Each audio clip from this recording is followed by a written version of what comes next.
कहाँ बसा था पुराना मंडला, जहाँ ज़मीन के नीचे आज भी मिलते हैं बसाहट के अवशेष। मंडला महिष्मती नगरी आध्यात्मिक, ऐतिहासिक, पौराणिक तीनों दृष्टिकोण से अत्यधिक महत्वपूर्ण स्थान रखती है। पुराणों में जहाँ यहाँ के स्थानों का उल्लेख होता है, तो वहीं इतिहासकारों के लिए मंडला वह स्थली है जहाँ जितनी खोज की जाए कम ही होगी। जो जितना गहराई में जाता जाएगा, उसे उतनी ही महत्वपूर्ण जानकारी प्राप्त होती जाती है। यही कारण है कि जाने माने ऋषि मुनियों ने यहाँ आकर साधना की और तपस्या करके अपने जीवन को धन्य बनाया। आज हम आपको उस स्थान की सैर कराते हैं जिसे जूना मंडला के नाम से जाना जाता है। जूना अर्थात पुराना, इसलिए इसे पुराना मंडला भी कहा जा सकता है। वर्तमान की मंडला नगरी से डिंडोरी रोड में लगभग 6 किलोमीटर आगे जाने पर दाईं ओर मुड़ना पड़ता है और लगभग 2 किलोमीटर की दूरी तय करने के बाद जूना मंडला ग्राम आता है। यह ग्राम पटपरा रैयत ग्राम पंचायत का पोषक ग्राम है। यहाँ पर आदिवासी एवं नंदा संप्रदाय के ज़्यादातर परिवार निवास करते हैं। जिस तरह से वर्तमान मंडला को नर्मदा जी ने तीनों ओर से घेर रखा है, कमोबेश वही स्थिति इस जूना मंडला की भी है, जिसे माँ नर्मदा का विशेष आशीर्वाद प्राप्त है। देवगांव संगम से प्रवाहित होकर आती माँ नर्मदा यहाँ जिस तरह से इस ग्राम को अपना स्नेह प्रदान करती हैं, उसी का प्रताप है। यहाँ नर्मदा जी की जो प्रवाह की दिशा है, उससे ओम की आकृति का निर्माण होता है। ऐसा भौगोलिक परिस्थितियों के कारण है या फिर कोई आध्यात्मिक या किसी चमत्कार से, यह तो जानकार ही बता सकते हैं। लेकिन इस ग्राम जूना मंडला को लेकर इतिहासकार भी बताते हैं कि यही पुराना मंडला था। वर्तमान मंडला तो वो महिष्मती नगरी थी जो कलचुरी कालीन बसाई गई थी। आज भी जूना मंडला में जब कोई मकान या कुएं का निर्माण करने खुदाई की जाती है, तो यहाँ जमीन के अंदर मिट्टी की विभिन्न तरह की संरचनाएं मिलती हैं, जिनमें छोटे छोटे कलात्मक बर्तन एवं उनके अवशेष मिलते रहे हैं, जो यह प्रमाणित करते हैं कि यहाँ काफ़ी पुरानी बसाहट थी, जो किन्हीं कारणों से या तो विलुप्त हो गई या फिर नष्ट हो गई। दुर्भाग्य की बात यह है कि यहाँ मिलते अवशेषों को ना तो सहेजा गया और ना ही उन पर किसी तरह की रिसर्च की गई। जूना मंडला नर्मदा जी के उत्तरी तट पर है और दक्षिणी तट पर मार्कंडेय जी की तपोस्थली है, जिसे मधुपुरी के नाम से जाना जाता है। यह स्थली भी पुराणों में वर्णित है। इसका भी पौराणिक एवं ऐतिहासिक महत्व है। इन स्थानों को लेकर यदि लंबी रिसर्च की जाए तो बहुत सी चौंकाने वाली जानकारियां सामने आएंगी।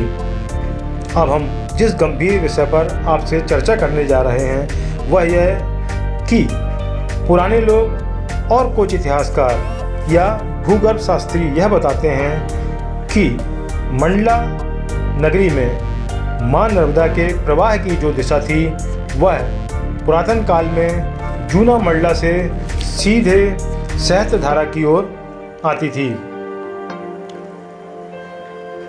कहने का आशय यह है कि मंडला नगर में जो नर्मदा जी के प्रवाह की दिशा है, वह पहले ऐसी नहीं थी। इसके बहुत से प्रमाण मिलते हैं, कुछ धार्मिक कथाओं, कुछ किंवदंतियों में एवं कुछ तकनीकी जानकारी के अनुसार यह बताया जाता है कि काफ़ी समय पूर्व सूर्यकुंड के समीप से नर्मदा जी सीधे सहस्त्रधारा की ओर प्रवाहित होती थीं।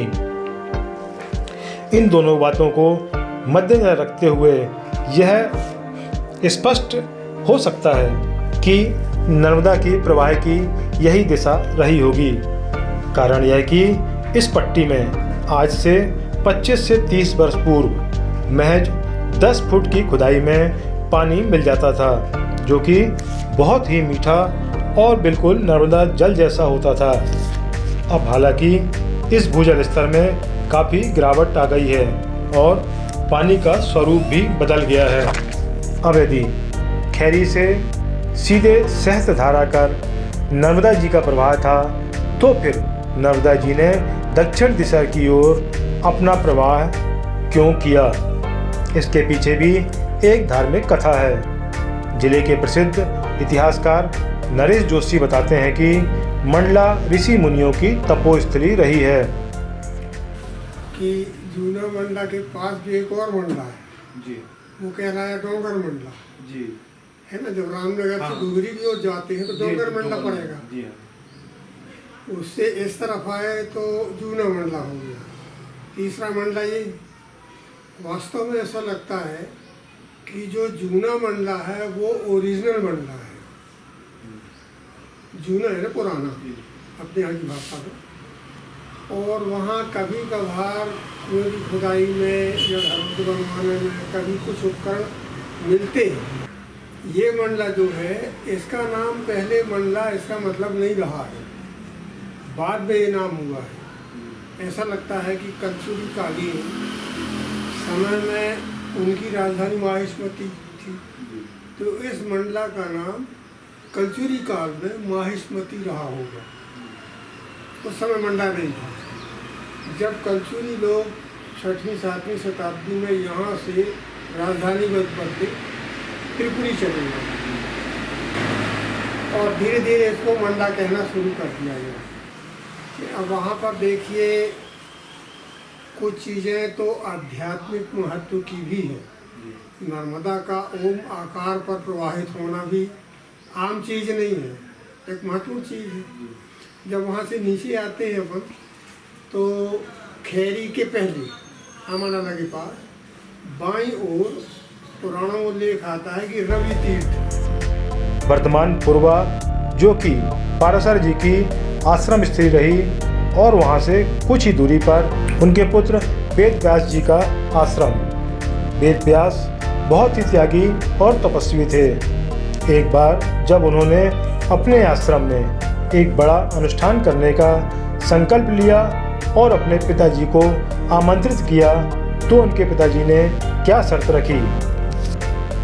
इस तरह माँ नर्मदा जो भक्तों और तपस्वियों की भावना का सम्मान करती हैं, अपने पुत्रों की तरह उन्हें लाड़ प्यार करती हैं, तभी तो इन पुत्रों के स्नेहवश अपने प्रवाह की दिशा भी बदल लेती हैं। सचमुच जीवनदायिनी, प्रेरणादायिनी माँ रेवा चमत्कारिक तो है ही, अपने दर्शन मात्र से लोगों के पाप को हर लेने के चलते ही ऋषि मुनि तो क्या देवतागण भी इनके तटों पर तपस्या करने और सिद्धि प्राप्त करने आते रहे हैं।